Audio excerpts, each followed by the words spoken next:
الشيطان الرجيم بسم الله الرحمن الرحيم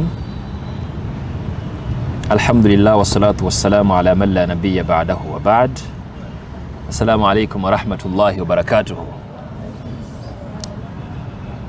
All praise is due to Allah subhanahu wa ta'ala. May his peace and salutations be bestowed upon his beloved Prophet Muhammad sallallahu alayhi wasallam, the one who fought tooth and nail for Islam to get to every corner of the world.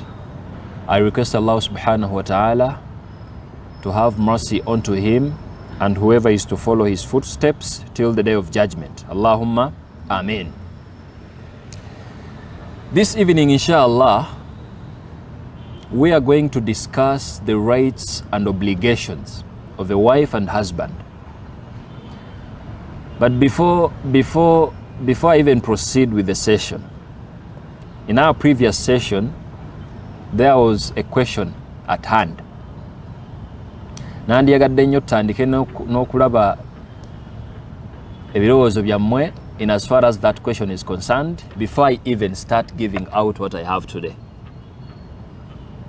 Ekibuuzo ekyali wanendo, just in case tewaliiwo, twali wano ne tugamba, when you marry omwana wa bendi, omwana omuwala, ewaabwe balina washing machine, ewaabwe tebamanyi manda,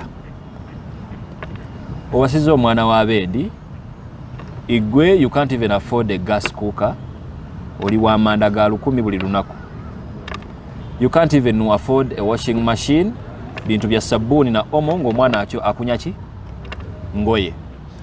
Omwana ono tumusasule oba tetumusasula? Kyekyo ekibuuzo kye nnina olwaleero. Yes, what do you think? Tutandike ne Bahajati oba tutandikire eno? Kusasula like musaala, nti mukyala wange weebale kuguba ngalo zino, kwatayo ku ssente, weebale kunfumbira kamere kano, kwata ku ssente zino. Yes, ng'omusasula mu musaala nti kati omusaala guguno gwa mukyala wange. What's your take about that? I don't know how Rajab is going to get the audio of the speakers. Tugenda kukola tutyawo. Tutandikirewo bannaye Bahajati. Tutandikire eno munkanyuzige eri gye ziva akasente. Tandikire eno. Ama ba Sheikh mulaba mutya?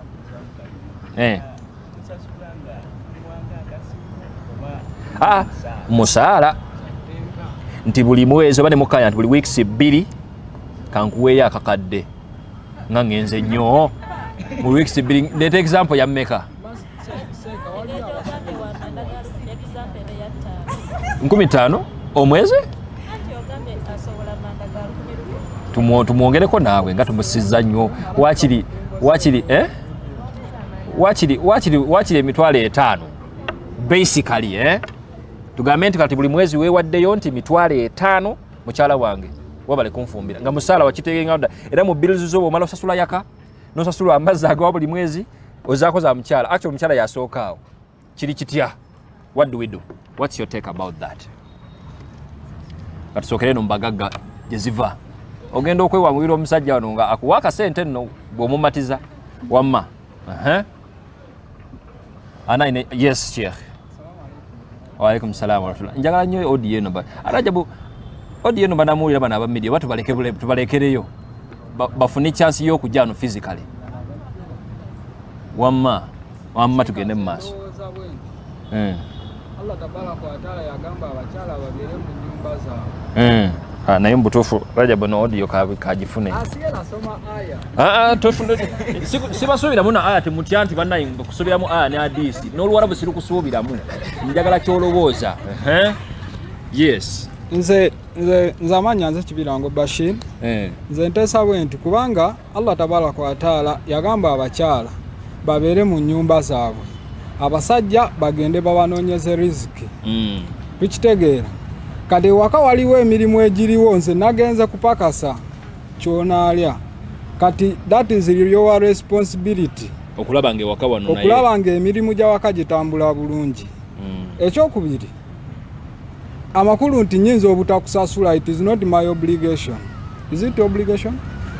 Si kyateeka kunze okukola ki okusasula. Ekyokulala, let us look at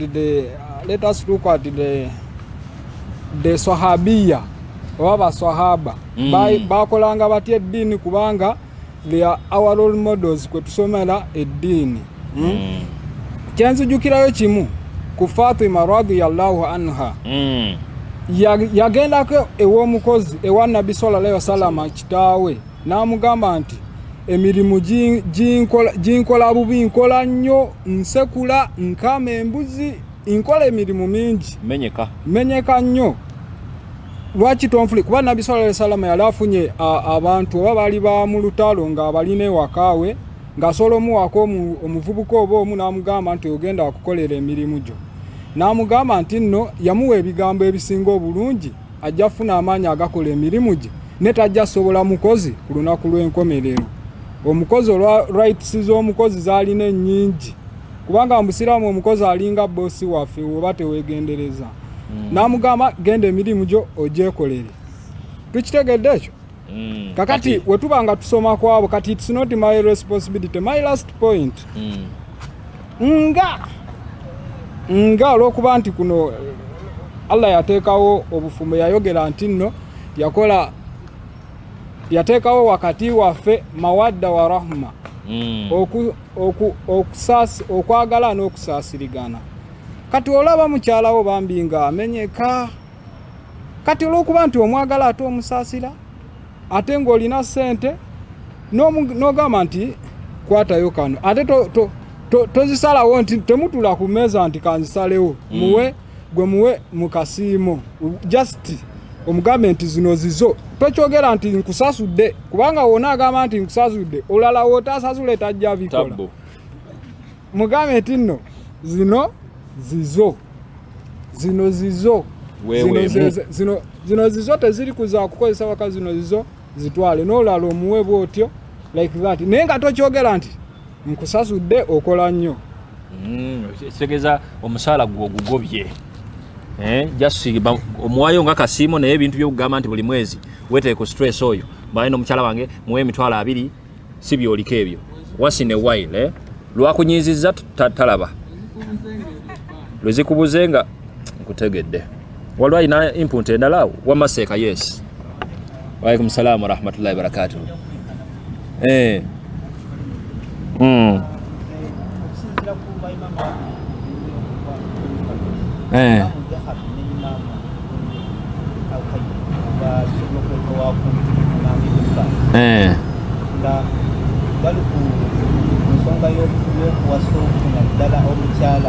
Oyongerewo ku volume. Omukyala ava mu famire engagga oba ayisibwa ngeri nti akozesa katukoze ngeri washing machine, akozesa pressure cookers n'ebintu ebityo. Webali wano bangi. Bamama abo bagamba nti omusajja oyo bw'abanga tali oba tasobola kuba nti ebyo byenyini ali providinga mu makoomo mwagenda okuleta omukyalo yabadde ayisibwa mu ngeri eyo amuwasa ate waba muwasizza amusasula naye ng'era ng'afuuka bwagambye Bisawajja nti si tteeka okubeera nti omukyalo ono asasulibwa buli mwezi okuggyako nga mukkaanyizza mu ngeri ennungamu oba ennungi okubeera nti omuwaayo ng'ekirabo oba musiramu kitukuzibu okuwa abakyala oba abantu ebirabo oba presents okuba present kisinga gift. So katugambe nti ekirabo ekirungi naye nga oluusi kiyinza okuleetera omukyalo ono okuba nti ate awankawanka okugenda n'abasajja abalala ate oba okuva mu nnyumba wajjukira kisooka tasobola kufumba oba amanyi kozesa pressure cooker n'ebiriiko betalina bayitatali akozesa washing machine nga Imam Ibn Baz agamba nti twandibadde nga tukkiriza okuleeta omukozi ono okujja mu nnyumba naye yandifuuka ekiremu n'afuuka namba 2. So ekirungi okumuwa ebirabo present not gifts naye present n'omumotivatinga n'abeera nga lyapulated naye ng'ate ekikujja okubeera nti ayebya embeera oba nange kinokana oba okubeera nti suits included embeera y'omusajja oba yakkiriza nga bagira nga bakola mikaabi byonna byonna naye omusaala tekwandibadde nabi so bakati gyemubagamba si kirungi si kyatteeka kubeera nti okujjako n'ensonga endala gye bawasa erongete nti omukyalo nayinza okuba abadde mu famire eyo naye nga maybe she's a doctor maybe she's a teacher oba alina omulimu nga gulabwamu mubadde mumeswa bweziti musookaye nemugamba nti kati maybe nja muwangayo okuba buli mwezi naye nga sikera Waalaikum salaam wa rahmatullah. Si tewali wala vidavi wano mbasajja agambe nti bannaye muwe buli mwezi muweyo bwezi ti temuli wano mwaga kunswaza wamawoli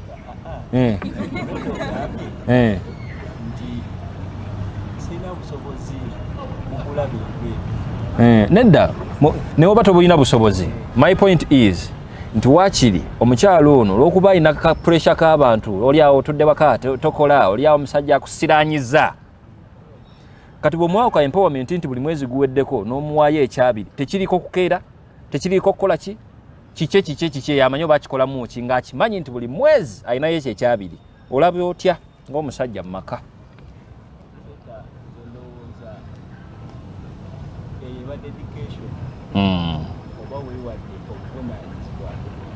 essaawa yonna musobola okugaana bwe butagalamu awo naye omukyalo oyo bwajja kuba yajja amanyi nti kati bwendizeeyo omusajja ennaku yenkola ki manyi tebamubuulira nti omusajja gyolaga kiri bwekiti nebwekiti naye ate bwakola emirimu gye mu ngeri ennungi emirimu gye nga ki emirimu gye nga ki anti asigadde waka kale bwalongoosaawo otyo kumba ku mmere n'ebirala ebigenda ebyomumaka komishoyas ewaka n'abikola bulungi ng'omusajja obeera entayisito kubanga omusiima muli kikubanja akikwata omukyala akomyewo ategese bulungi ewaka otandika omuwaayo ku bintu osobola n'omuwaayo ku sente ezimubeezaawo nga ye omukyala naye nga si buvunaanyizibwa kuba batagenda kuba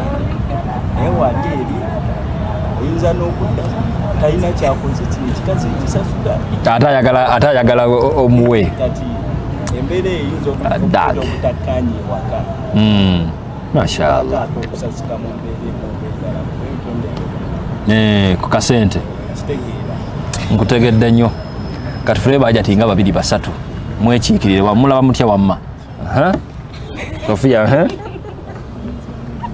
bakasente bakabawe Waalaikum salaam wa rahmatullahi wa barakatuh ekisooka ekyenyinza okugamba nti bwembeera nga mwedetinga n'omusajja abasajja mulekerawo okuhaidinga embeera yawe omusajja buli wakulaga embeera ye nti embeera y'akasente yes be okay nemmanya nti bawanga afuna bweziti oba bweziti oba bweziti kitegeeza nti omukyala kasita okukkiriza bwoti okumpasa oba weewadde oba si weewadde obuvunaanyizibwa butikkuddwa taata wange ne budda ku that is bwekityo bwe kirijja so bubanga buvunaanyizibwa bwo kitegeeza as well buvunaanyizibwa bwo okunsiima nga buli muntu yandyagadde osiimibwa ekitaata aleese ekintu ewaka okapanze bulungi wallahi wange weebale naawe kirina engeri gye kikuwaamu emirembe ewaka because I'm your source of peace, right? So that means I deserve to be given that money. Naye ekyenjawulo kwe kiri I deserve that money basing on your capability. Nti obusobozi bwe buli bwe buti ne bw'oba okwata 10,000 kale let me say the list nti ne bw'oba ofunye emitwalo 5 ne tugibajetinga bye tugibatekize ne giggwawo nongamba naye mukyala wange nsigazaamu 5 bwegulirayo ka airtime there is a way it also comes me down emanya nti omwami wange kaafunye akagabana nange as women we rather go with a poor man who shares with me than a rich man who cannot okubye nnyo miliyoni ng'agenda kukwata 5,000 naye nze ngenda n'oyo alina emitwalo 2 ng'agenda jjinti era wang'ambe budget ezisigaddeko zo nga kusigalako 5 naye nga bye bibyo but you know nti zonna zaalina so obuvunaanyizibwa kasitompasa already bubwo bana yakasente katuweebwe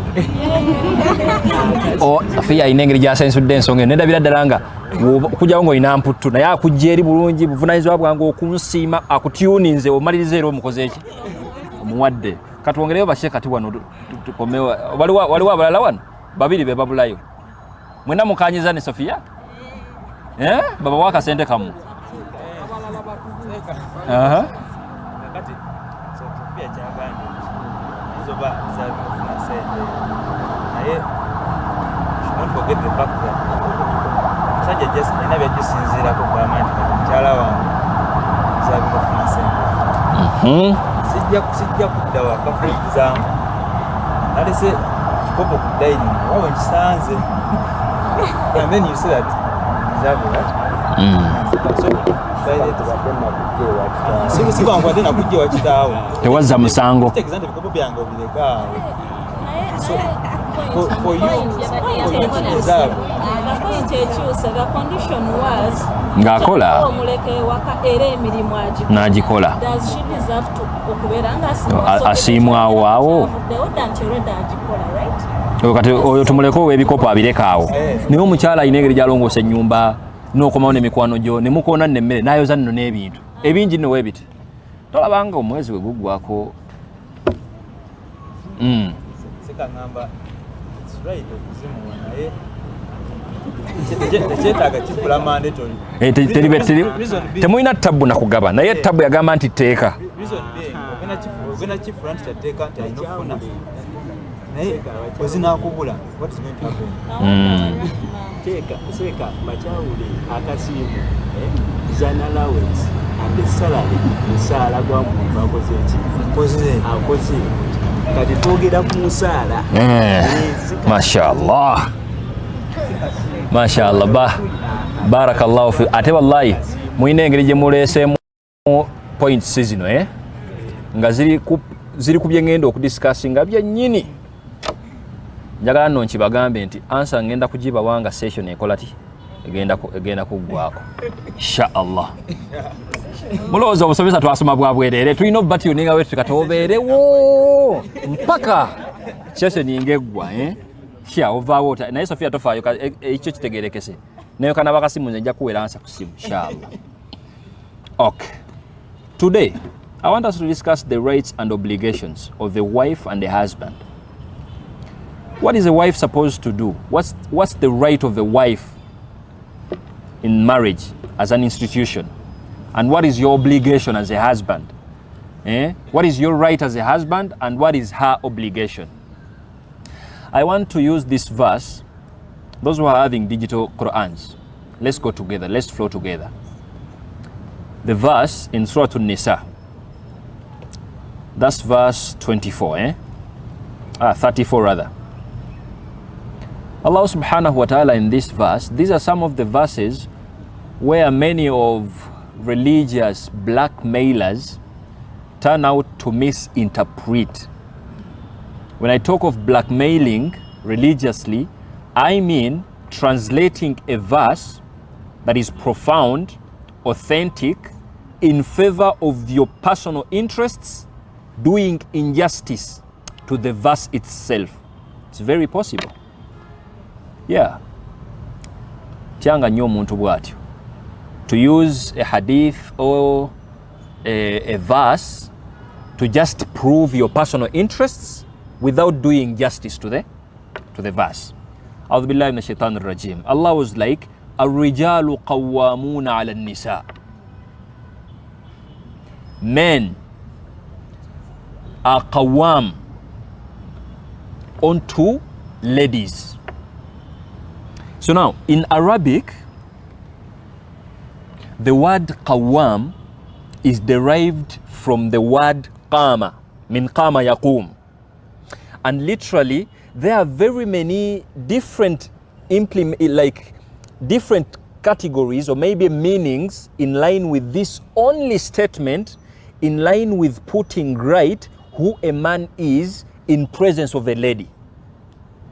Bantu mmwe a man, in as far as Islam is concerned, you find someone who is 40 and 30 and all they are living is infancy. Muto nebirozo bito just omulaba n'ekirivu naye nga muto. So Islamically gwe bayita omusajja, this is the guidance. Allah yakozesa ekigambo qawwam that literally means, when you're to translate Arabic, the word qama literally means standing up. And as you stand up, you're literally being active. That means naqidul qiyam, the opposite of standing up, is sitting down. And someone who is seated down, kiba kitegeeza nti pado toyagala bikutawanya, you're at the comfort zone. Katufu oba si katufu? So that means we are discussing the activeness and the inactiveness. So Allah is literally describing a man as someone qawamun, sighatul mubalagha. That's literature in Arabic. That literally means a man is someone who is repeatedly active in the life of a lady. As a man, you have a role to repeatedly do some stuff repeatedly, actively in the life of a woman. Al-Nisa. That's the first very meaning. The second meaning, like al-qiyam or al-qawam, it can literally mean al-azam. Azam literally meaning commitment. It's like Allah was literally training us men, whoever he thinks is a man, you really have to be too committed, repeatedly committed to sticking and helping a lady in your life. I know the verse I'm translating, at the end story of it, it's more the husband and wife, but at the beginning bit, Allah was like al-rajul wal-mar'a, al-rijal wal-nisa. It's like Allah is giving us the nature bit that a man, the presence of a man is supposed to be committed to a lady. Maybe this lady is not your wife, but she is your mother. Maybe she's not your wife, but she's your sister. Maybe she's not your wife, but she's your any other relative who is a female. So literally, you're supposed to be too committed to seeing out this lady go through some stuff, and you're supposed to be there. Qawwam. You're not doing it only today. You're going to repeatedly keep doing that.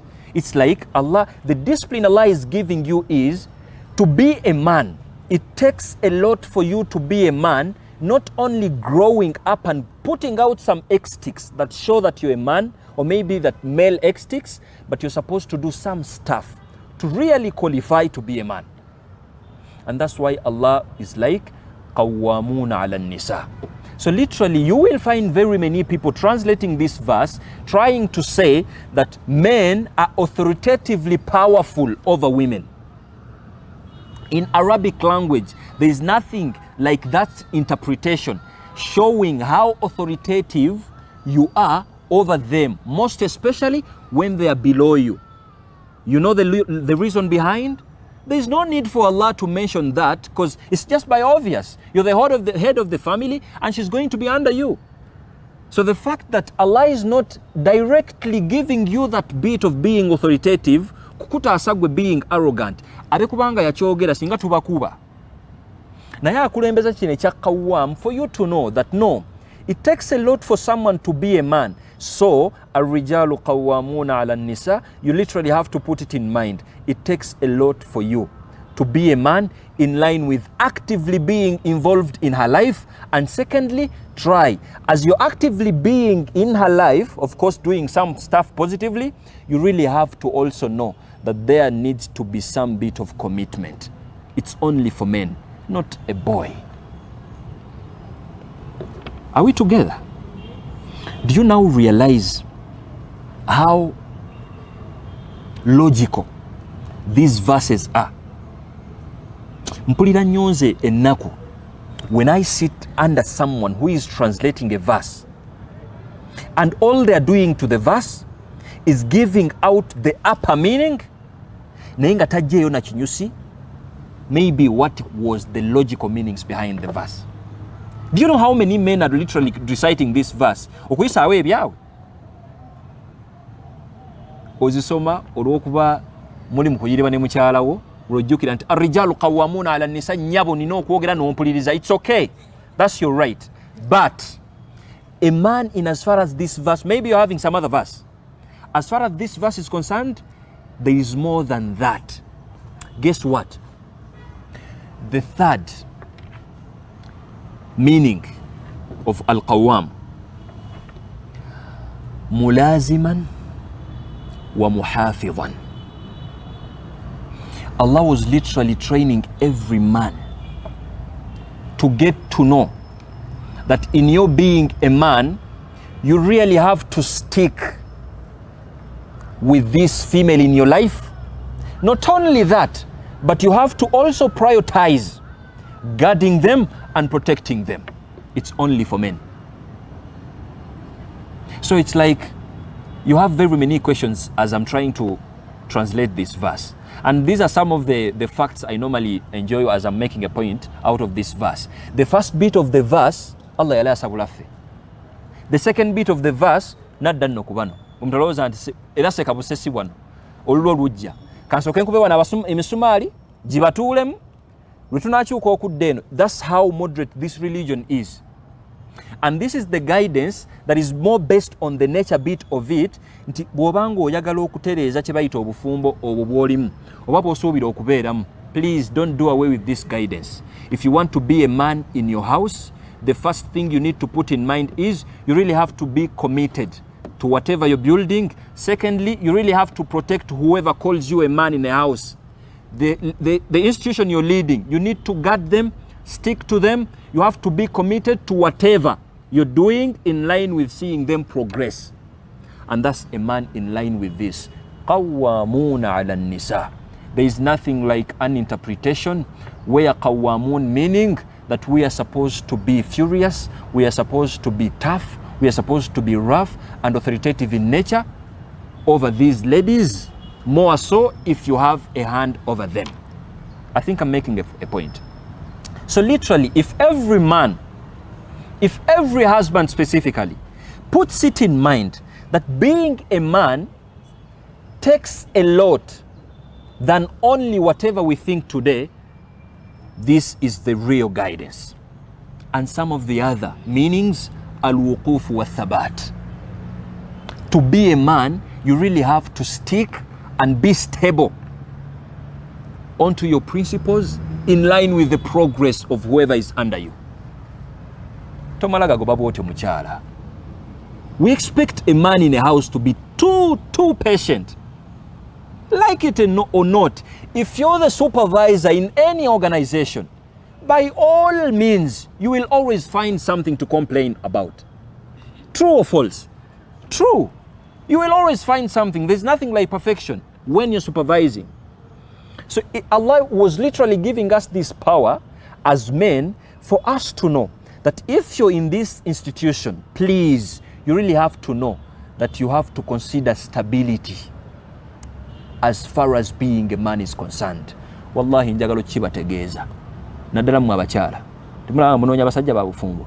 Not every man who puts on a trouser is a man. Wallahi.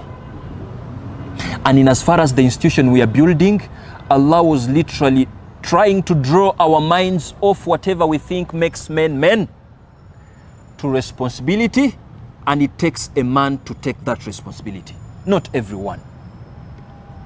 Mubyonna byetwogeddeko awo owuliddemu 6 packs. Mu byonna byetwogeddeko awo owuliddemu owokuba n'eddoboozi eddene nnyo nga mukambwe nnyo nga bw'ayogera n'emmese zidduka. Tewali. Those are just examples. Kasitaba nga alina akaloboozi katono naye nga he's sticking on this, that's a good man worth thinking about bw'abanga olowooza ku bufumbo. And that's the one reason why tebannabawasa. It takes a man to take that responsibility, not a boy. Kategerekesaako kati Allah nga akuwa obuyinza nti musajja gwe totuswaza basajja banno. If you ever represent us, ng'olina omukyala akuli wansi, sister wo, mukyala wo, maama wo, tukiikirire with respect. Atukogamba nti I really need a man in my life, nga mbutuufu you're doing us justice. And lastly, you need to be a man. Qawwam in Arabic can simply mean a pillar, someone who is reliable. As a man, the relationship of a man and a woman, you really have to be reliable in as far as this lady in your life is concerned. In the start, linda ko kulowooza ku mukyala okumanyi manyi mulina ebizibu byammwe. Njagala okitwale generally. The presence of a man, for you to rely on that man. Yensonga lwaki omusajja yateekebwawo. And if you have a man in your life, your father, your brother, their role in as far as Islam is concerned is for you as a female creature in their lives to rely on them. And it will make sense if at all a female is relying on a male. Because this is we. So if we go more specific, if you really want to be a husband, a man in this institution, are you really reliable when it comes to your wife? Can you fix some stuff? Challenges of your wife? Can you talk down with your wife and figure out some stuff together? Are you really reliable? If you are reliable, kongs, bravo. You're a good man. If you're not, work upon yourself. This is what Allah is giving us. I don't know what Allah is nanga abyogera ndi perfect. Gino misema inagi jinkonera mu wanene. Just lwakuba mchala wangu baweka jambo wanene. Taliwo. Just lwakuba just ndimo bagamba, these are the facts that Allah is really putting straight to our hearts. Nange ndiwo nombisemesa naye mpulira nange misema ijinkona deep down. Kati kiba kitegeeza, it's our role as men to really work upon ourselves.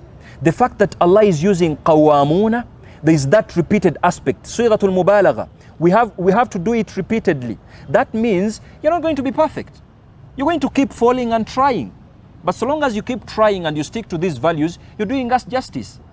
You may not get there 100%, but at least you're on the journey. As you fall, you stand up.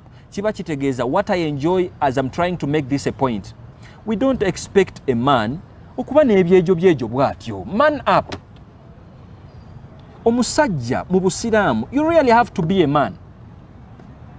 Ugenda okaaba amaziga nga mu butuufu it's worth. Muba ebintu bitalina kukunyeenya. How is a lady going to rely on you ng'olina ekyejo bwe kityo? How is a lady going to rely on you mu butuufu to stick on you? Naye olire nti ali comfortable, secure, gwe nno gwamukuuma naye nga gwe mutiitizi nnamba emu. It's impossible. When we get to when this, in maybe some other episodes, wechigweno kwogera ngo mchaya yubuto obusiramu bumugayidinga butya alina kuza ati omwana bicha, that's when we are going to see that even when you're bringing up a man to be, tomukuza nga mwana muwala. Tulwanyisa bisi yago okuza mwana mulenzi nga mwana muwala. No, you really have to make sure you're manning up someone. Omwana agenda okula nga weba kukyawa. Toyina budde bukabira wiki. Kimanye bumanya nti omwana ono ankyaye obudde butono nnyo obw'okumala, maybe type you see a type yo saazino naye type yo ajja fuuka type yo after some time ng'ovaawo ng'otambula. That's a man. Ate olwaliro ekisinga n'okunkwasa ennaku. Whatever campaign is here is really killing your masculinity.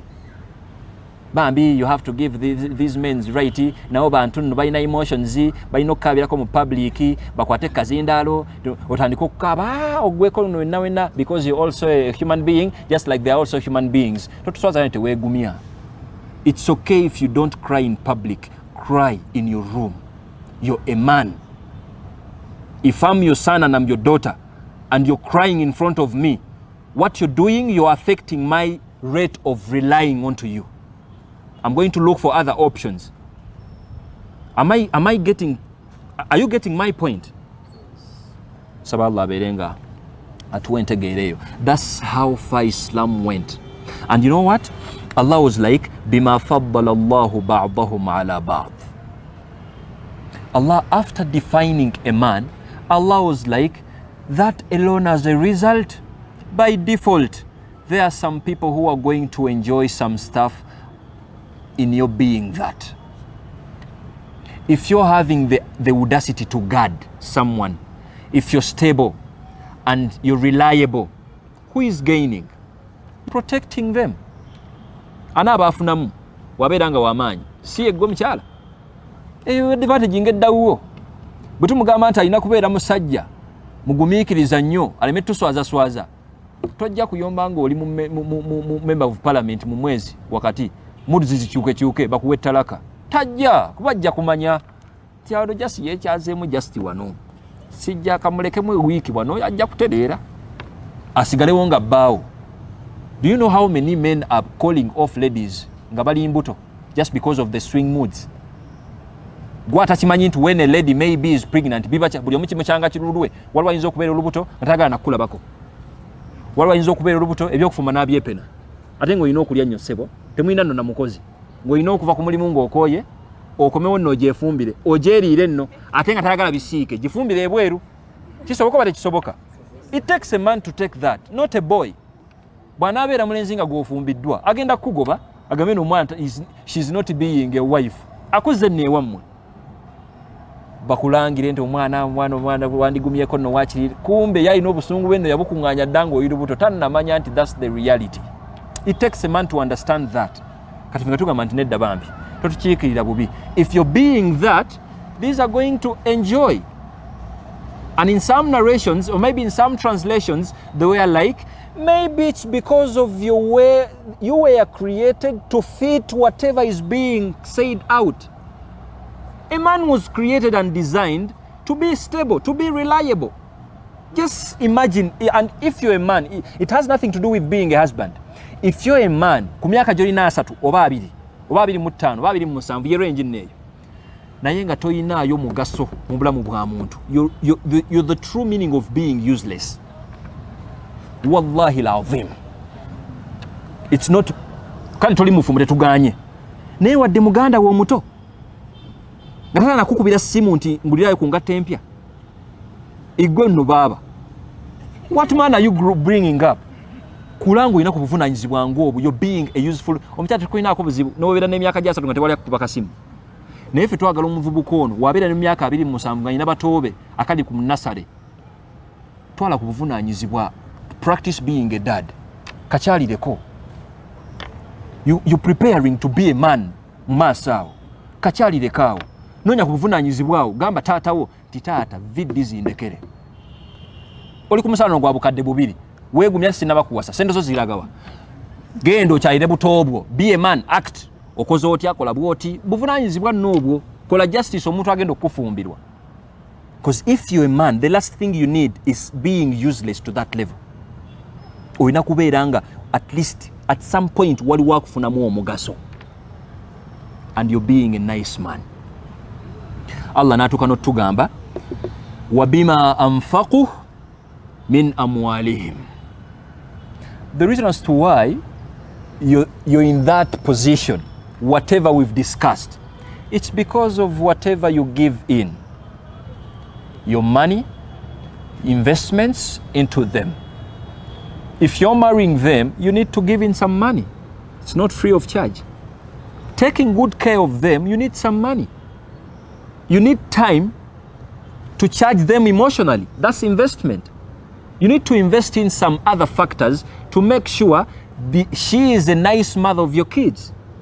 That's all is different kinds of investments. So Allah is literally granting us, after knowing what we are, we really have to know that it's as a result of whatever we are doing in line with investments. Kiswaza nnyo musajja gwe, you man. Okubanga even when you're out with your wife, oba with your potential wife, with the mahram there, toswala namugamba nti naawe okola, today the bill is yours. And you know, okumanya obusiraamu bwagenda wala nnyo tebwagala basajja babyejo. The principle stands, her money is her money, your money is your money.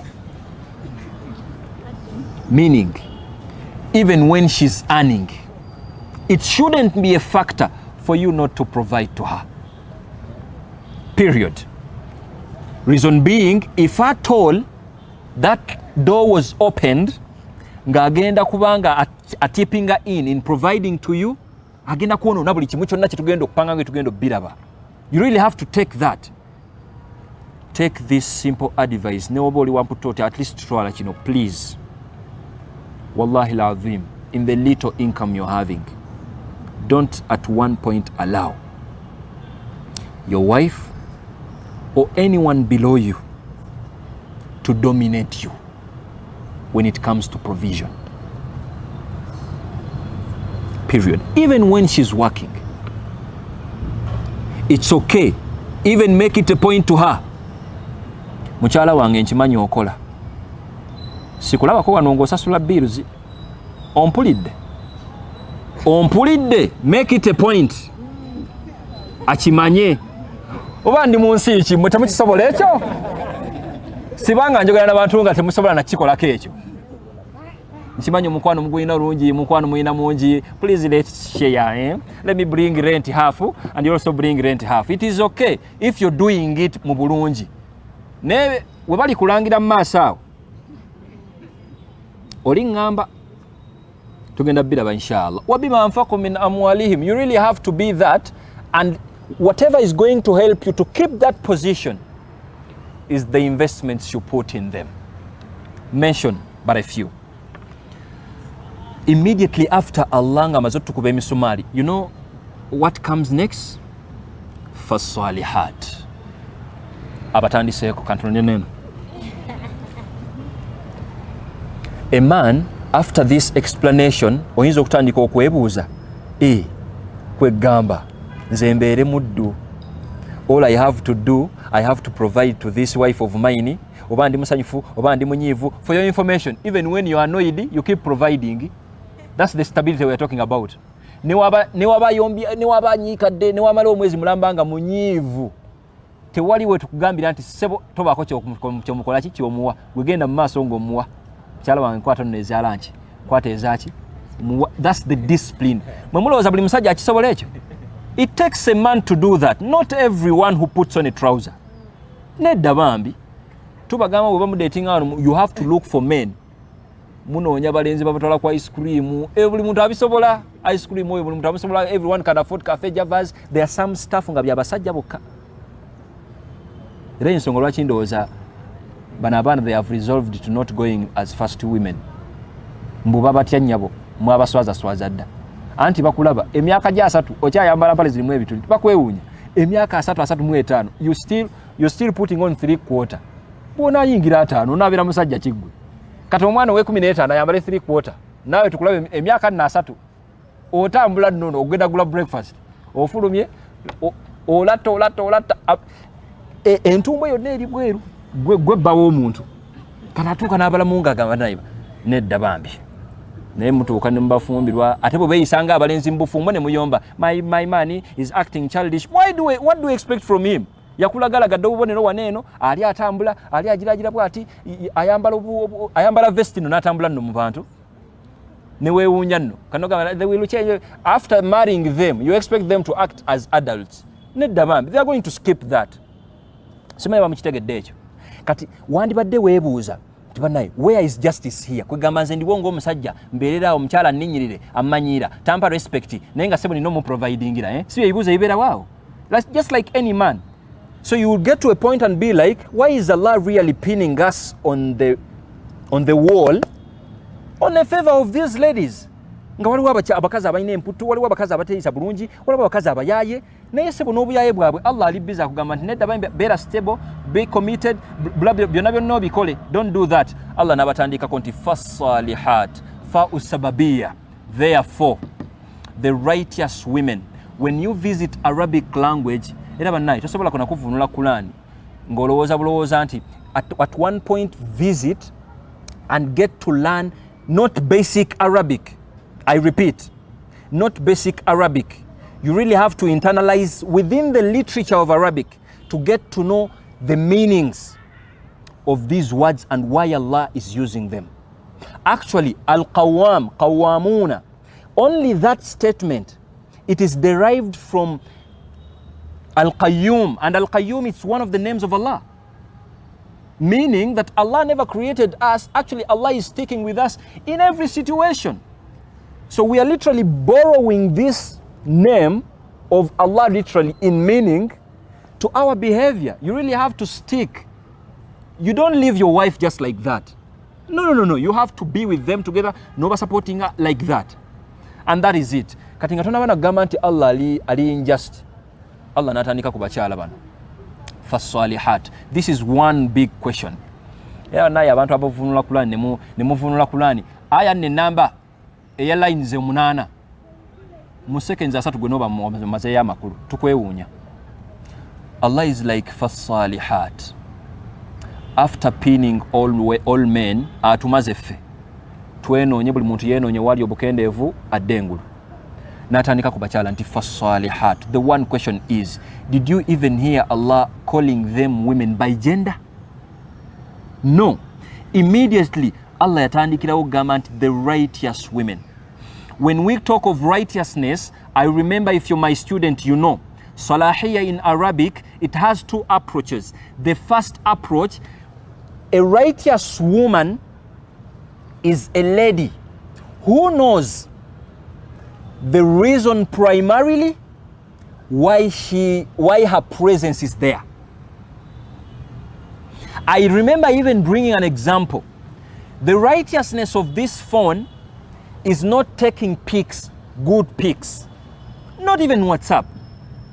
Okugamba nti simu eno nnongoofu, it has to call someone who isn't here with me.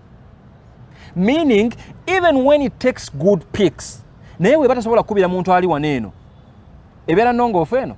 Kiba kitegeeza it's not even serving its basic and primary role as to why it was manufactured. So the righteous woman we are discussing, and Allah is busy starting with this attribute. He's like fasalihat, the righteous women. These are the ladies who really know the reason as to why a female creature is in presence. And you know that primary role? The lady was created to be a source of peace. Way in the start, that's why Hawa was even created. Adam wouldn't have managed the stress on earth without a shoulder to lean on. And the second approach is, subhanallah. In Arabic, we have a salah. Salah literally means fixing. And the opposite, naqidhu hadha, the opposite of that is al-fasad, stuff going bad. Bw'ofumba akamereko ng'oyagala okka preservinga, what do? There is some stuff you do to make sure you preserve this food from getting spoiled. Si we kiri kiba kitegeeza nti there should be an effort of you fixing, doing some stuff to make sure this food doesn't go bad. Are you getting the point? If you understand that on the grammar level, that means I expect you as a lady to also get to know that the reason behind Allah giving you this attribute, the righteous women, these are the ladies who at least are taking a step into fixing themselves as they are in marriage.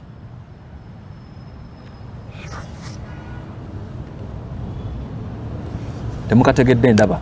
Can I take example? A lady is at the receiving end. You are at the giving, providing end.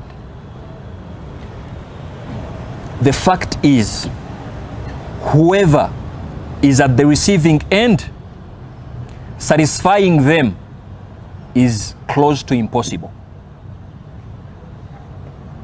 A simple example, forget your relationship, husband-wife relationship. Let's get to your kid. Omwana wo mukolera buli kimu, you pay fees, you feed them. Woli wabalira no balira no bakyusa diapers. Naye kalinde kakulira kalina emyaka 5. Give your kid a pen and piece of paper. Omugaye mwana wange, mpandikira ku bizibu byo complain akunze nga tata oba kunze nga mama wo. Will they have some complaints or not? Will they? They will definitely have, even when you think you're doing a lot. Kati kijeye yo ku mwana wo, kize ku mukyala wo. What makes you think you're going to do everything? Mbwomukose mbwa amatire. Tekiriwo. And if a wife is complaining, tugamba okay, she's just being normal because she's at the receiving end. Just like everyone who is at the receiving end. Atekeddwa kuba ne complaints zakola ki? We take another level of checking out. A complaining kuchi. We tetukomeno nti akoze eki? A complaining ze. Utusoko kumanya ntwana. Complaining erimu egumba. Complain eno ya bulijjo katugiseeko amaaso ng'omwana wo ayinza okugamba nti taata tonzikiriza ku ssimu budde bwa kiro ng'okimanyi nti asijja kukkiriza era n'oba ogireese sirina kyakukolera gumiikirizaamu paka olyekulira ndoza ka point mukategedde. The fact that your wife is at the receiving end, wallahi by default you will always go bad somehow, even when you're trying. So Allah is giving every wife who is in marriage to at least get to know, even when he goes wrong in what he's supposed to do, your role is not to pin him again. No, at least work upon yourself, kunganye, fix yourself to make sure you don't go bad. Because if you choose to go bad, you're good at that. Kategeke sako. As simple as that. Obamba waayiriza nga wakyakalanye bulungi bwote. Of course, that's your power. And then before even the lady complains, ate Allah atandisa atya, how nyinza atya omufumbira emmere ewomanga gwe bwawunya musajja answaza buswaza musajja mwenzi musajja tampa kitiibwa nga mufumbira ntya emmere nga mbeera ntya omukyala nga nsigala mu maka ge wano nga bwatyo bwawuzuuma bwatyo musajja tasanyira na nviiri. You have those complaints, of course. Allah n'ayongerako ekitende ekirala, qanitatun. Before you even think that whatever you're doing is in line with pleasing them, please remember, you have to take this as an attribute. You don't do to please them. You have to get to the level of having this bondage, strong relationship with your Creator, and that only takes a woman, wife material, to understand that. Nabake misumari jata kukuba, atengo buyinza abuyina. That's where the blame game is going to end. Ono musajja bwana agoberera guidance eyo ngawe tumusabudde emisumali alina byatagenda kukola, and by default kigenda nawe kuwa entambula olina byotagenda mupiininga niwankubadde ng'osobola omukola ki omupiininga. Are you getting the point? Exactly. Qanitatun. And what I enjoy most, Allah was like hafidhatu lilghaibi bima hafidha Allah. It's an attribute of a wife to really guard, hafidhat, repeatedly guard the unseen. Temulabanga mumpa ekitiibwa bantu mmwe oba temukimpa neetaddeyo. Temulabanga mumpa ku katiibwa akatono. Naye singa mukyala wange teyalimu makulu, alhamdulillah alimu amakulu, naye singa teyalimu makulu era mmwe muwasenga mulekamu, nze mbabuulira, your wife ye muntu ayinza okutegeera what thousands of people don't know about you. You can't even imagine my environment when I'm at my home. Tomanyi nsiruwala ntya, tomanyi nsaaga ntya, tomanyi nzannya ntya, twevuma tutya, twejerega tutya. Eyo siswa na big gamba wano. Saagala kwemalamu kitiibwa kyange. Eyo business yange n'abantu bange ewaka. Fa abamanyi ng'egye twekwatakwatamu. Naye nga yatabuse. Najja afunayo olwokutaano olumu waneeno nga siriiwo. Najja ng'asazeewo kunjabya. Wallahi, I want to assure you, there is no married man ayinza kuwa guarantee nti mukyala we talina power emussa wansi. Taliiyo. Bw'aba gyali tannafuuka mukyala we amufera, they are only wife named by documents. But if they're emotionally wife, husband and wife, ye power eyo gy'ayina, ebyama byakumanyiiko okukussa mubiraba waneeno katemba ku social media. Bakyala ne bavaavaayo ne baanika babba baabwe, ono bwa ddakiika 3, ono bwa nnanyakabono, ono bwati aleka 15 mu weeks eza 2 akutandiseeko nnoolu. Ate Allah inenge gye yakitondamu ekitonde ekikyala nti kiina sympathy. Ayogeramu bwati n'akulukusa amaziga aga ffe nga tumatira. Ogenda okujja okwewozaako toyina no kyotugamba gwe sirika busirisi fono mwakoze atya ayogedde. Allah knew that because ye yabatonda hafidhatu lilghaibi, n'akuweraliiki n'agamba nti bambi omukyalo omufumbo, the attribute you need to have kwe kubanga you have the discipline of guarding repeatedly, hafidhat, repeatedly guarding the unseen when it comes to your husband. You don't disrespect your husband bwotyo. Era nkwegayira oba muyizi wange ng'oli eyo mukyankalanyemu nebbaawo ng'omukuba emisumaali bw'omulangira no mu public n'omulopalopaawo tonjogera nti ndi musomesawo onswaza. You don't do that. Ekyo kitendo era nkwegayiridde if you want to plan of someone to marry toyina nsonga lwaki owasa omuwala olw'olugambo. No. Kubanga the last thing you need is to put your nosiriwala sebo oli eno tukuwa ekitiibwa eno naye bw'otuuka ewuwo it is you. You have to be you. Gwamanye engeri gy'ogenda ozanyamu n'abaana bo gwamanye engeri gy'ogenda. Do you even know that even Prophet Muhammad sallallahu alaihi wasallam at one point our mother Aisha was like yegwe nabbi gwe waba igwe nga mutandiseeko nabbi, and it was as a result of obujja. Waliwo scenario yaliwaawo just agala kuwanvuya naye obujja bwakwata Aisha nga tategedde nabbi lwaki asazeewo nga bwasazeewo n'atuuka okumugamba nti yegwe nabbi abantu basoma ku gwe ddiini gwe akigamba nno nabbi ogwo gwabigambo ebyo. Era n'amaliriza nabbi yakitegera butegeezi this is a wife. Era neyenyonyolako nti munnaye enkoze bwe nti ensolo eno gikyusiza nenkola bwe nti kubanga kiri bwe kiti kati kyoyogedde ekyo it is okay. Nga nange bayiza okuvayo mukyala wange n'agamba nti yoyo abasomesa dating oyo byankola waneeno mubimanyi oyo okitegeera kisobokera ddala ekyo. Kati I just want you to understand bannaye mukyala gwe that power Allah yagikuwa and Allah respected it n'agikuwa nti hafidhatun lilghaib. You're not earning any respect if you're disclosing the secrets of your husband.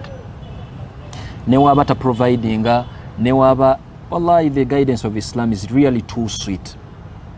Nti newaba muyina rango ze mugendamu that journey between you and the husband is working upon himself affixing trying okubeerako nga babadde tumukubye emisumali gye tumaze naye now of course it's not for granted now ogezaako nga bwokoza ki bwogezaako, but in the process of trying both parties the last thing you need is disclosing. Lwaki mukyala wo gwe wakawasa emyezi 2 akunyumyako ne baganda be obumogo bwo akunyumyako ng'akuwaana bumogo bwo nti omusajja ono naakamu emyezi eja naawe mbw'oyagala bufumbo forever and ever.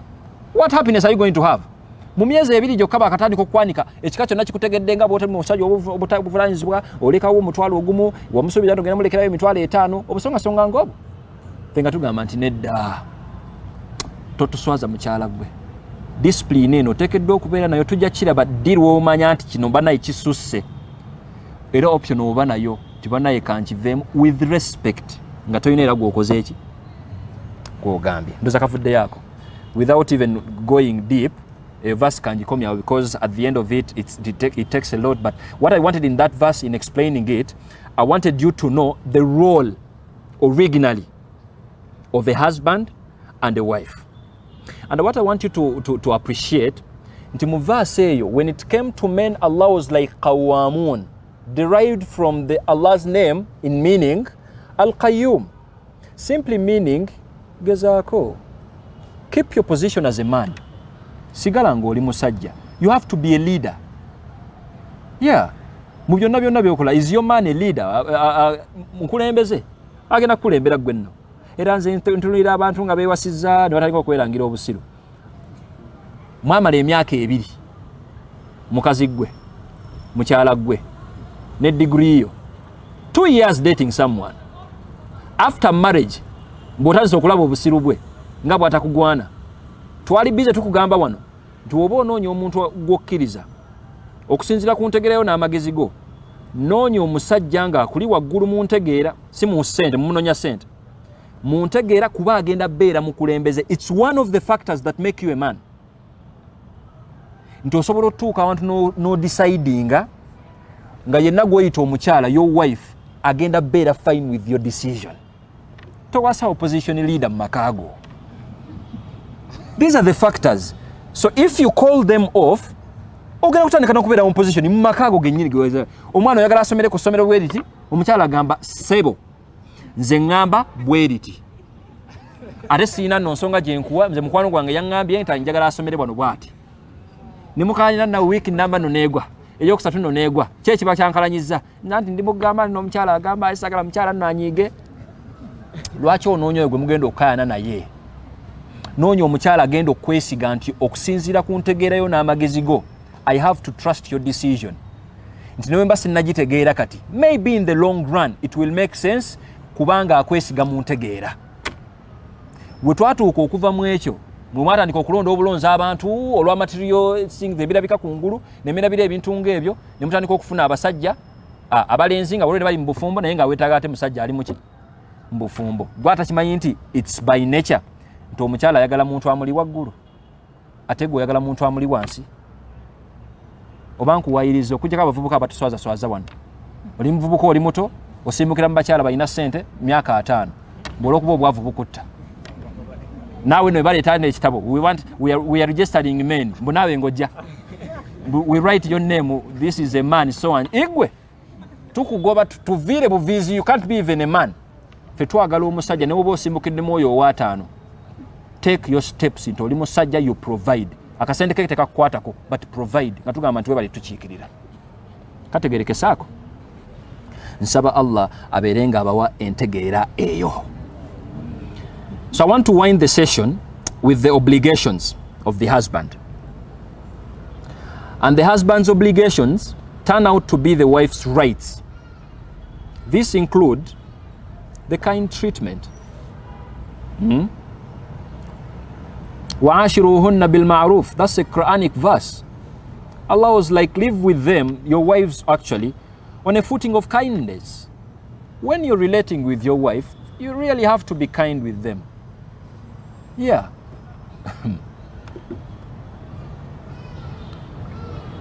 Katukaleke bannaye munagamba nsabula nnyo naye kansirike. But you really have to be kind to your wife.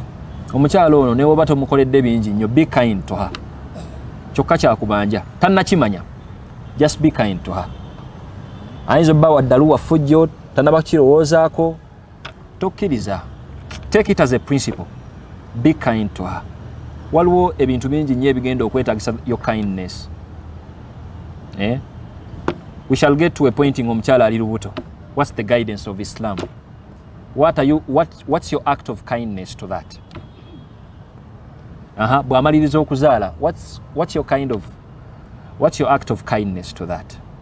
Bwe mutuuka okukaayana, how are you going to argue? Figure out stuff. You really have to be kind to them. Because omusajja ali waggulu w'omukyala, if they are not kind to them, ogenda kukola bubi nnyo. You're going to be a hell of a man. That means all forms of oppression and violence against a woman, it's really prohibited. You don't slap them, you don't abuse them, you don't affect them emotionally. Actually, it's only today that you can actually physically be married, your wife and husband, naye nga emotionally buli omu yatalaka munne. Yeah, kisoboka. Gwe ng'ekikusigazza mu maka oswala banala bati ate ovudde w'omusajja. Noono ekimusigazza mu maka muwalimu banala bati ante atalase. Kati n'osigala mu mbeera eyo omwaka nno ne gugwa. Allah ne wabanga bawaddeyo abaana babiri ne munoonya kye mwegumyako katukuze nno baana. Ekyammwe we kifa. Ne mukuzaaba abaana ababiri buli omu bw'akuza bw'amuteekamu poison we nonno n'ateekamu poison we. Ne mutukuliza ettabbu yeggwe owaleero wano oyiriba n'omwana wano tannategeera buzibu bwavaawa kumbe yeggwe result y'ekyo. Saba Allah abeere nga atusaasira. And actually Prophet stated it. Not guiding, we really have to be istawsu bin nisa'i khaira. You have to be kind when you're talking to them. Mukyalo no wadde gamba yes oyina power, you have the authority, oyina amaanyi, oliyiro olumu lokala mutwala ku drip, all that you have it. Naye obusiraamu bujja ne bugamba nti don't use it violently. Asobola n'okugamba nti woba oli musajja nkyapa. Nakikugamba woba oli musajja nkuba mayi mwepaakapaanka nnyo nga yabikugamba omukyala naye nga abikugamba ali nno bw'ati woba oli musajja nkuba woba musajja nkuba. You don't. Wallahi tokuba.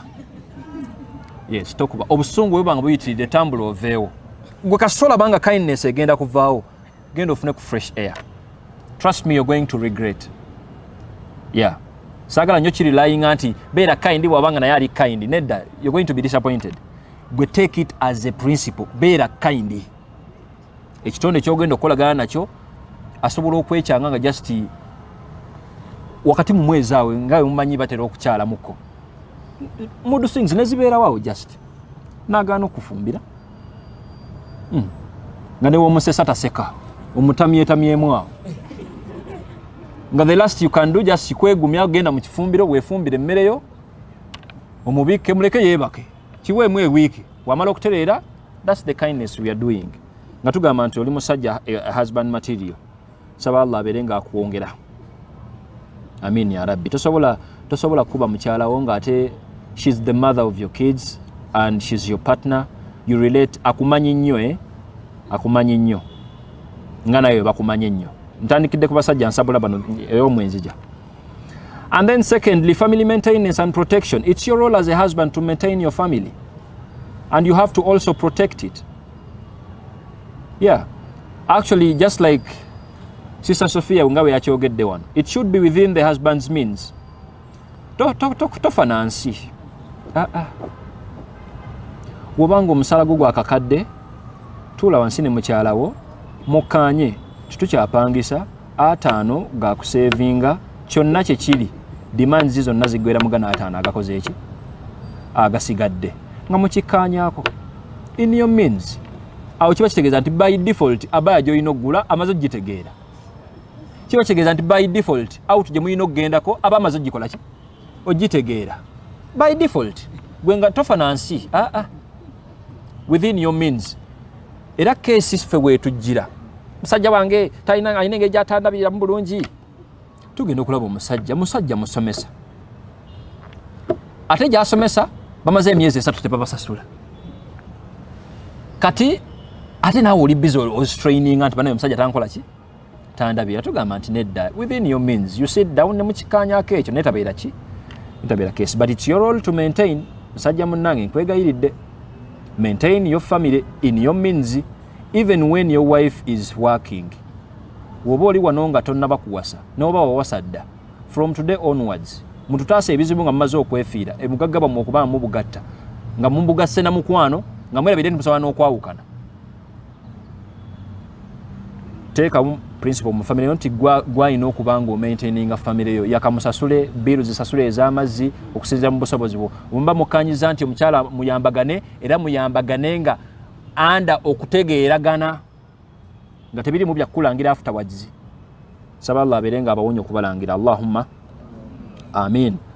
Ekyo tukirabye edda wano eno nti abasajja they are protectors and maintainers of women. Yeah, once in a while mukyalawo olugoye omugulirawo ku lugoye once in a while. So of course sijja gamba nti buli yidi kisinza kunyingizayo n'omukyala nno gwofunye. Yes, ofuna omukyala ne mukkaanya nti munaye mukyala wange omwaka guno kasente kaguze bulungi, gumira ku abaaye eno ekole ne ku yidi ekole ekya ejja gera ekisoboka okubanga kasente no weekali buli yidi noba nga omuyiwamu oluki olugoye. Saba Allah abeere nga asobozesa buli musajja at least to try to maintain their family. Yeah, because we are in a world where people are really calling off your manhood ku kino kyokka ne beerabira nti oli musajja olina okubeera omukulembeze. Ebyo byonna tebikola no sense bwobanga tova kasawo. Kati Allah edduwa gye tuyinza okusaba nti buli musajja at least Allah abeere nga amuwa obusobozi abeere asobole okuba nga ayimirizaawo abantu be okulabirira amaka. You really have to the basic needs. Okubanga emmere basobola okulya, mukyala waali emmere, omutwala mu ddwaliro, medical bills ng'ezo basically. Yes, okusinziira of course mu busobozi bwo. Liyunfiq dhu sa'atin min sa'atihi. Allah aterekangawo dda principle. Buli muntu alina okuwaayo okusinziira mu nnyingiza gy'akola ki? Gyayingizaamuko. Kati bw'obanga wasa omukyala ow'omululu gwamanyi, ffe kasita wano twakukoze eki? Twakugambye. The wife may at her choice contribute to family financial welfare at her choice, but it's not compulsory onto her. And then these are the husband's rights, and the husband's rights ndikumwe kati nno bahajat. These are the wife's obligations. Number 1, obedience. Yeah, you really have to be obedient to your husband. Yeah. kitegeeza ki ekyo?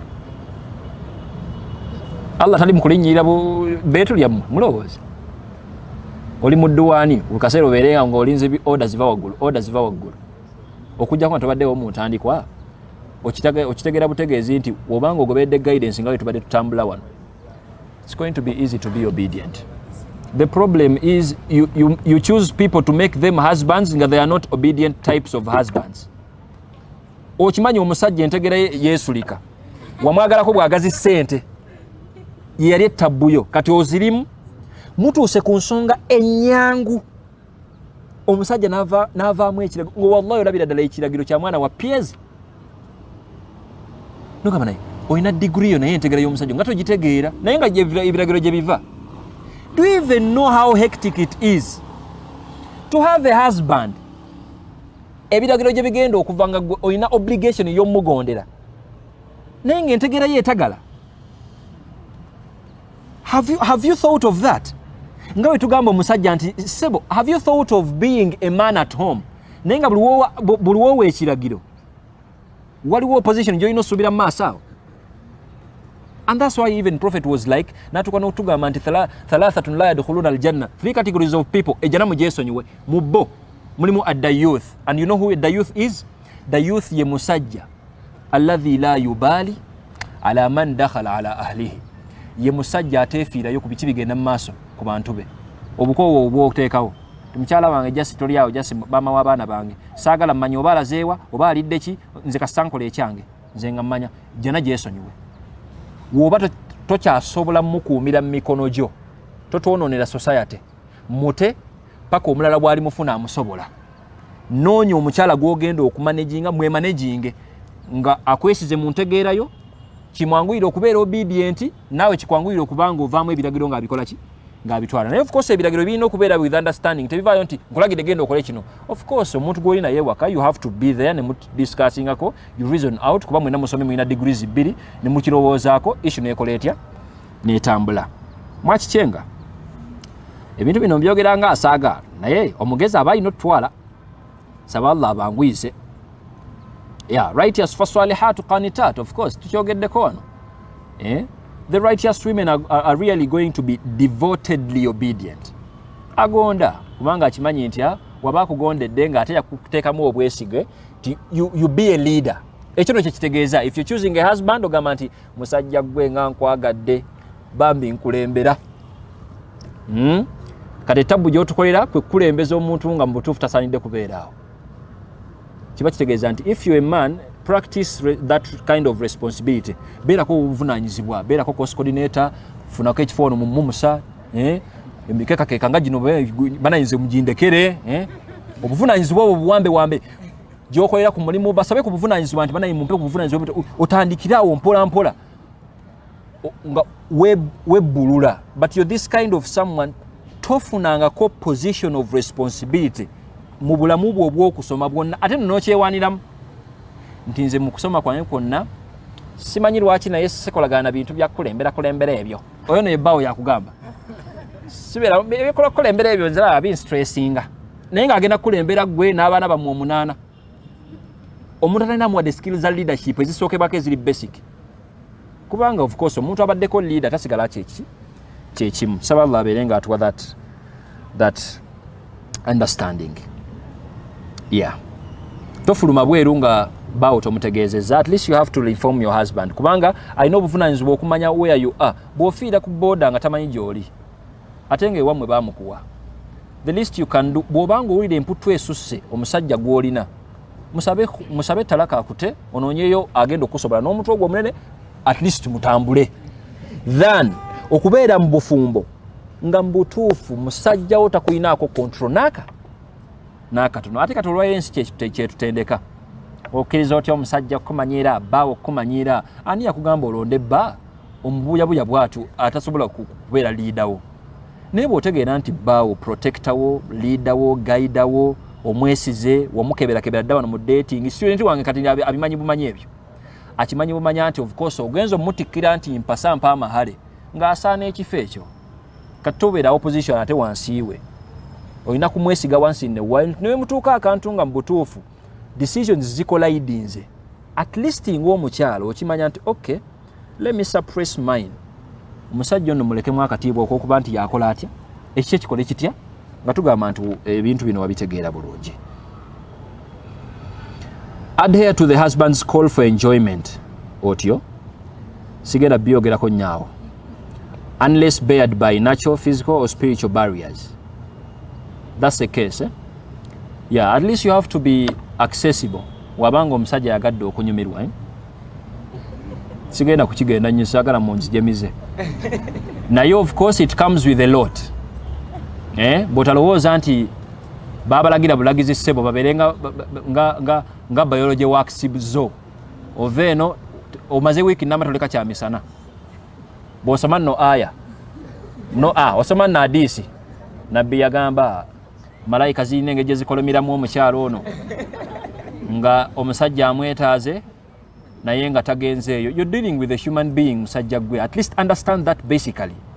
What do you expect from a wife gw'ovumye ku makya n'omulangira ewaabwe nti balalu, and that night you want enjoyment? Is it even called enjoyment? It's not. That's why there is a condition.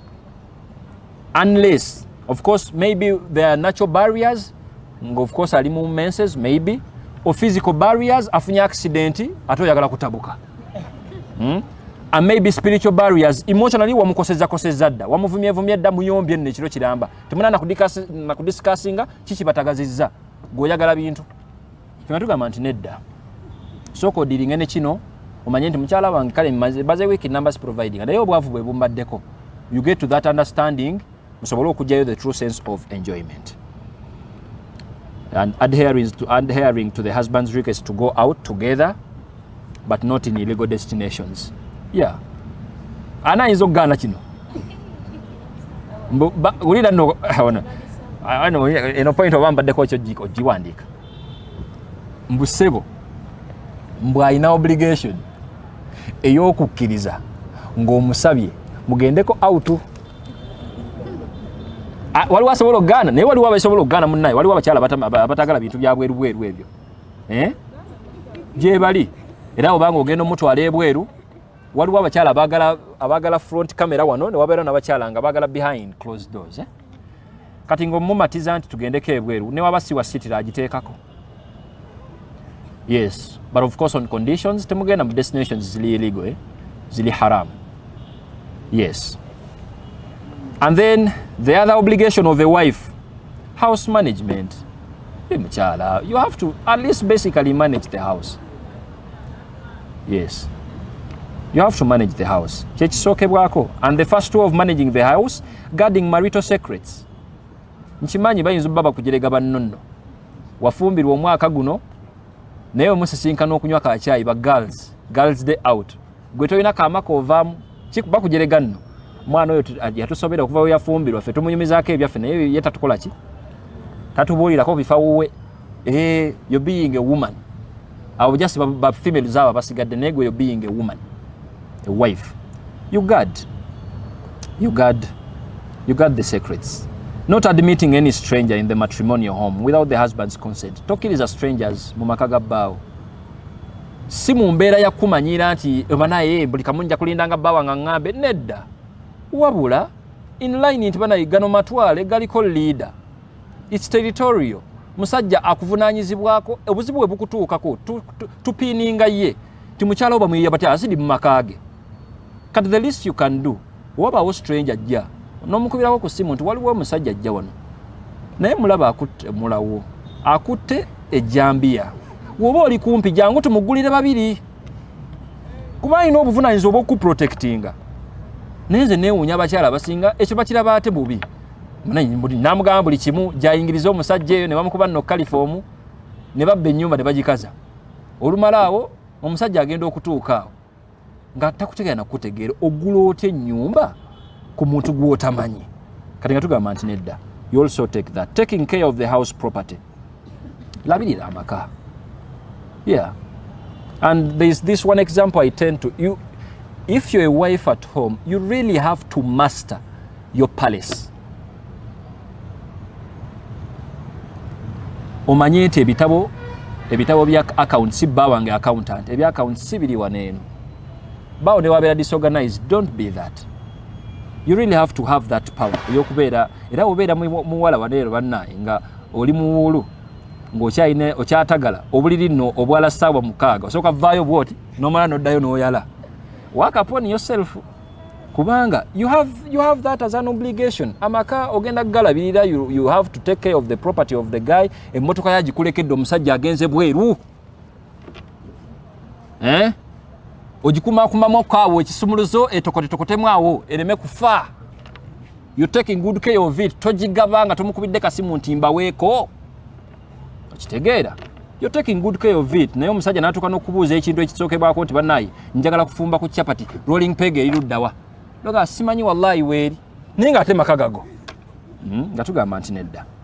You have to be the gwalina okusinga okutegeera amaka agago era bw'oba tonna mastering amaka ago it's really si kirungi. Yeah, I want to wind the session. There are some joint rights, of course. Ziri ssatu. The partners, both husband and wife, the right to conjugal enjoyment, consummation. That's a joint right. Yeah? Yeah, you have to really meet it. Bw'obeera musajja, you have to meet, okubeera you are engaged in pleasing her, mu mbeera eyo, the same as a lady, you are engaged in pleasing your husband. The right to fidelity, chastity and self-respect. Yeah, abafumbo tubasuubira okubanga waliwo ekitiibwa kye mwewa. That's a right. Yeah, bw'obanga bawo bamugeya nga toliiwo muterewo omubiri mu backing up. The same applies to your wife. Obanga bamugeya eyo bamugerako amafuukule ate oli awo muterewo omugongo. Waliwo respect eyo eri mmyokyo gye muteekeddwa okubeerako. Temulina kufaanana abantu nga bawuulwe. Yeah, waliwo enfaanana ey'omusajja omufumbo gy'alina okubeeramu than enfaanana ey'omuntu omuwuulu. The same applies to a wife. Waliwo enfaanana ey'omukyalo omufumbo alina okubeeramu than enfaanana y'omukyalo omuwuulu. Ate ezisinga n'okunsanyusa mubeera mu buwuulu wano ne munyerera. So now this husband of yours musajja muyonjo yava dda nga yeefaako mu buwuulu bwe kati akufunye agamba nti alhamdulillah nfunye omuntu agenda okundabirira. All you're doing is tokyasobola mugamba nti enviiri ziyiseemu genda okendeze ku nviiri oba kola bwoti at least omanye takuswazizza kubanga bwakuswaza oswala nga naye bw'okola ebiswaza eyo just singa bwendi wano I'm carrying the respect of my wife too. Bwenkola wano ekyobusiru mba muswaziza indirectly era bagamba nti bannaye bbaawo kujjawo nga magezi temuli lwaki akola kino. Kati neekomako nemanya nti bannaye ntandise okutambula n'ebitiibwa eby'abantu bameka babiri ne mukyala wange yonna gy'atambulira aba alina okukimanya nti mukyala wange waliwo watalina kulya mmere waliwo byatalina kunyumya n'abantu by default kunsaasira busaasizi kuba bwabitandikirako ne bamusanga ewantuntu eyo bagamba nti bannaye omusajja mukulu mukyala wa Seeka alaba bw'ali ndoza kategerekesaako kati nze oyo mukyala wa Seeka nno kati mukyala wa dokita mukyala wa musomesa ebyo byonna biba biyingiramu awo kategerekesaako katusuubira nti at least mwina okubanga temudda mu wrangles bane lwaki onswaza that mutual respect. Era tusobola okwewakinga upon tubeere mu jjana eyo tubeere nga tusobola okubeera perfect. Saba Allah abeere nga atufuula good spouses. Saba Allah abeere nga atufuulira relationships zaffe eziri loving eziri joyful.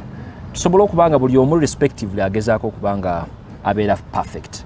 Subhanaka Allahumma wa bihamdik nashhadu an la ilaha illa anta nastaghfiruka wa natubu ilayk wa barakallahu fikum wa assalamu alaykum wa rahmatullahi wa barakatuh.